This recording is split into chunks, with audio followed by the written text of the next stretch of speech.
It's killing our kids, and people are dying in record numbers. The fight against fentanyl is far from over. The CDC counts more than 105,000 reported deaths from opioid overdoses last year, brought on by drugs like heroin and fentanyl. Here at home, opioid overdoses killed nearly 2,200 Missourians in 2022. 737 people in Kansas lost their lives last year. And those are just the reported numbers. The CDC expects the real death toll to be even higher. In many cases, fentanyl, the drug prescribed by doctors to treat severe pain, is being mixed into counterfeit pills and sold online. And unsuspecting kids die because of it. Don't be scared to talk to your children. We have to talk to them because we're losing them to this.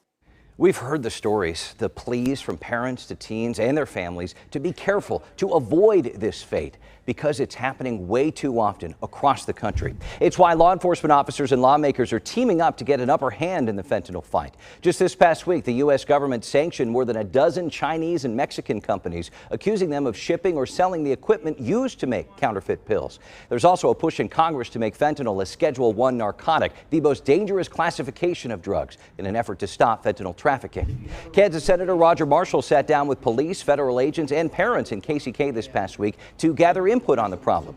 We sent KMBC 9's Matt Fleener to get to the heart of a matter that's taking lives every day. Senator Marshall, thank you very much. We've heard so many talking points. We've heard so many different facts about fentanyl over the past few years. How are the drug cartels remaining one step ahead here? Wow, that's a great question. First of all, they're very seasoned. They've been running drugs for decades now. So they are literally just like a professional business now. My visits to Colombia, South America, to Panama, that they are literally organized, perfectly organized. They're able to use social media, stay a step ahead as well. But now they've infiltrated Kansas. So they literally have boots on the ground here in Kansas, staying a step ahead of us. We heard this special agent in charge for the St. Louis region saying Arizona and Texas, that's where most of the fentanyl is coming. How is it getting into Kansas? Yeah, very simply, 90% of the fentanyl that comes in this country comes from an open southern border. So when I was there just a couple weeks ago, they had the Border Patrol apprehended 10,000 illegal immigrants, but the same day, 3,000 gotaways managed to get across the border. So those 3,000 gotaways are the ones that are smuggling in the fentanyl, and literally there's 3 arteries that come right out of Texas into Kansas, and then they get to I-70, and then it goes east and west. So very simply. This can't just be a border problem, though. There's education. There's the education component. We heard Libby Davis, who lost her son Cooper, talk about potentially mandating some sort of education within schools. How can that happen?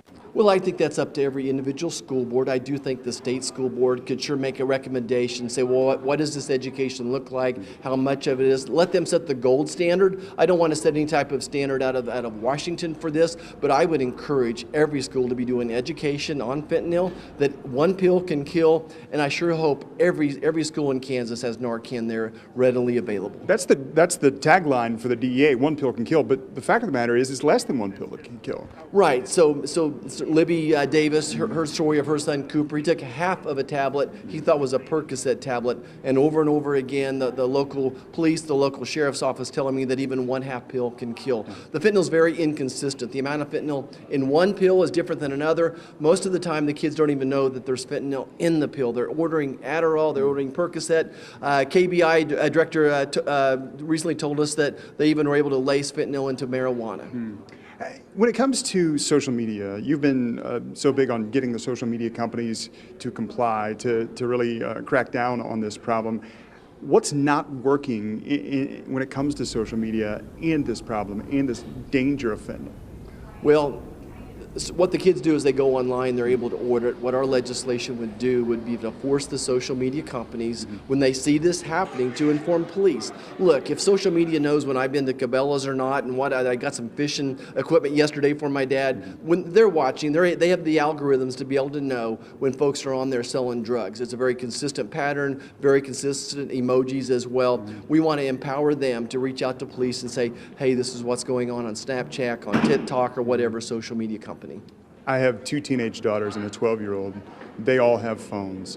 They all have social media. What do I need to do as a father to protect my kids? Well, I think stay engaged, talk to them, make sure that they understand that 1/2 of a pill can kill, make them be aware of what's going on, tell real stories. And I don't know how you're doing this, but somehow, some way, you need to be able to assess their social media on a daily basis.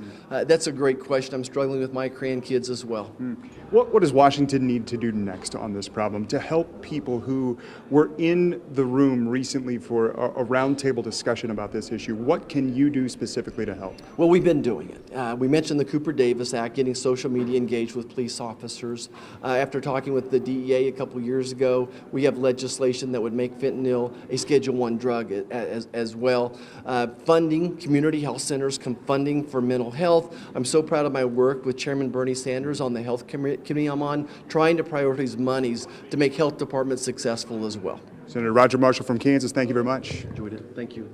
For more information on the fight against fentanyl and resources for your family, go to DEA.gov/Operation-Engage, then click the Kansas City tab.